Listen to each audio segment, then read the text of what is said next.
छोटा सा गांव था। नाम था मोहनपुर। उस गांव में एक 200 साल पुराना कुआं था। लोग कहते थे हर रात उस कुएं से एक रोती हुई लड़की की आवाज सुनाई देती है। लेकिन एक बात सब लोगों को हैरान कर देती है, मोहनपुर गांव का जो भी लड़का उस कुएं के पास पानी पीने जाता है वह 2 दिन के अंदर मर जाता है और मरा हुआ शरीर गायब हो जाता है। और एक दिन इसी गांव में एक शहर से अर्जुन नाम का लड़का आता है। अर्जुन वह छुट्टियों में अपने दादाजी से मिलने आए थे। एक दिन अर्जुन गांव के लोगों से सुना है कि वह कुआं बहुत डरावना है और कोई उसके पास नहीं जाता। लेकिन अर्जुन सोचते हैं डर सिर्फ अंधविश्वास है और कुछ भी नहीं। एक दिन धूप में जाते हुए अर्जुन को प्यास लगी और बिना किसी से पूछे वो सीधा उस कुएं से पानी पीने चला गया। तब अचानक से एक लड़की का चेहरा सामने आया। अर्जुन डरा हुआ था और तुरंत वहां से भागकर घर पर चला गया। उस रात उसे नींद नहीं आती।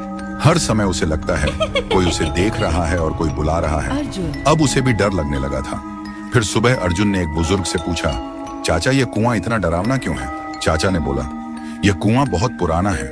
यहाँ से आधी रात में एक लड़की की रोते हुए आवाज निकलती है और वह लड़की हमेशा लड़कों को ही अपना शिकार बनाता है। आज तक इसका राज कोई समझ नहीं पाया। इस बात को सुनकर अर्जुन वहां से निकल पड़े और घर में आकर एक पाखंडी बाबा को कॉल करके बुलाता है ताकि इसका राज क्या है वह जान पाए। और आखिरी दिन पाखंडी बाबा आता है और गांव के सभी लोग इकट्ठा होता है।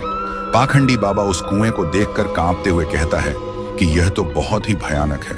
कुएं के अंदर जो भी है उसको पकड़ना मेरे बस के बाहर है। ऐसे बोलकर पाखंडी बाबा उस गांव से निकल पड़े। ऐसी स्थिति में गांव वाले का डर और भी बढ़ जाता है। अर्जुन के मन में सवाल उठते हैं कि उस दिन मैंने जो देखा क्या वह मेरा वहम था, और आज तांत्रिक ने क्या देखा जो डर के भाग गया। आखिरी दिन अर्जुन आधी रात में कुएं के पास एक पेड़ के पीछे छुप जाता है। अर्जुन देखा है कि कुएं के अंदर से एक अजीब सा रोने वाला लड़की का आवाज सुनाई देता है और तभी कुएं के अंदर से एक लड़की बाहर निकलती है। थोड़ी देर बाद एक लड़का गाड़ी लेकर गांव से गुजरता है। वह लड़की उसके सामने आ जाती है और लड़की उस लड़के को मार देता है और लड़के का शरीर गायब हो जाता है। अर्जुन यह सब देखकर हैरान रह जाता है। उसके दिमाग में एक ही सवाल घूमता है कि यह लड़की कौन है जो लड़के को ही अपना शिकार बनाते हैं, लड़कियों को क्यों नहीं?